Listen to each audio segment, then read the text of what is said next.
Narito na ang PTV Balita ngayon. Hindi na hihingi ng Confidential at Intelligence Fund ang Office of the Vice President sa 2024 proposed national budget. Ito ang kinumpirma ng budget sponsor ng OVP sa Senado na si Senator Sonny Angara. Ayon kay Angara, mas tututukan o nalangaan nila ng OVP ang mga programa na makatutulong sa pagsugpo ng kahirapan at kapakanan ng maraming Pilipino.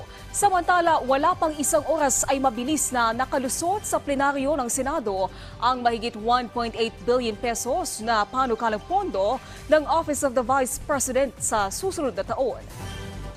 We're in receipt of a statement from the Vice President we discussed earlier. And according to her, the OVP can only propose a budget to support the safe implementation of its PAPs or programs, activities and programs to alleviate poverty and promote the general welfare of each and every Filipino family. Hindi na po ipursue, hindi na po itutuloy ng Office of the Vice President ang original na mungkahi para sa confidential funds. Bakit? Dahil po nakikita natin na talagang may tendency magkawatak-watak o magiging divisive itong issue na ito.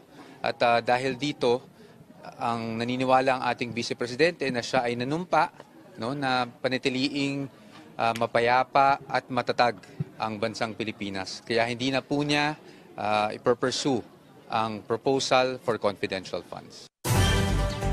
Sa ibang balita, bumaba ang crime rate sa bansa matapos ang 10 buwan.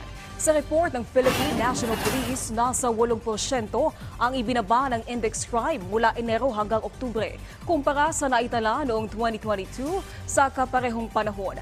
Nakitaan din ang pagbaba ng record ang mga krimen na may kinalaman sa murder, homicide, physical injury, carnapping at iba pa.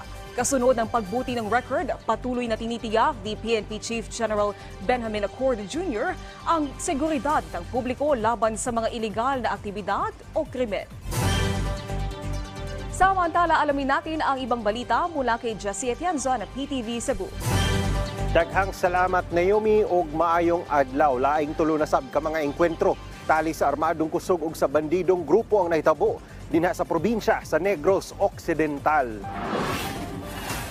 Duha ka mga sakop sa NPA ang patay human sa laing serye na sab sa engkwentro ang nahitabo ni atong Nobyembre 7. Nahitabo ang tulo ka mga engkwentro sa barangay Yaw-Yaw sa lungsod sa Kawayan.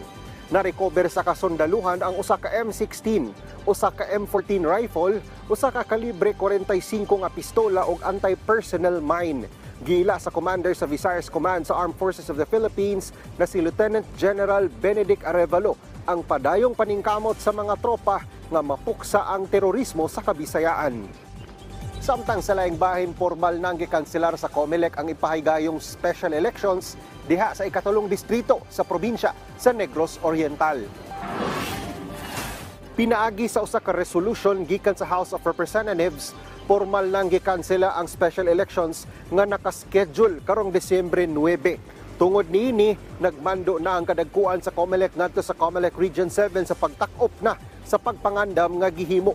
Una nang nakaschedule ang filing of Certificate of Candidacy alang sa nabakanteng posisyon nga kongresista sa maong distrito. Apan tungod sa bag-ong kalambuan, kanselado una ang pag-file og COCs alang sa pagkakongresista sa ikatulong distrito sa probinsya sa Negros Oriental. At yan ang mga huling balita mula sa PTV Cebu. Ako si Jessie Atienza. Balik sa inyo, Naomi. Tagang salamat, Jessie Atienza. At yan ang mga balita sa oras na ito. Para sa iba pang update, i-follow at i-like kami sa aming Facebook at Twitter account sa @PTVPH. Ako po si Naomi Tiburcio. Magandang hapon.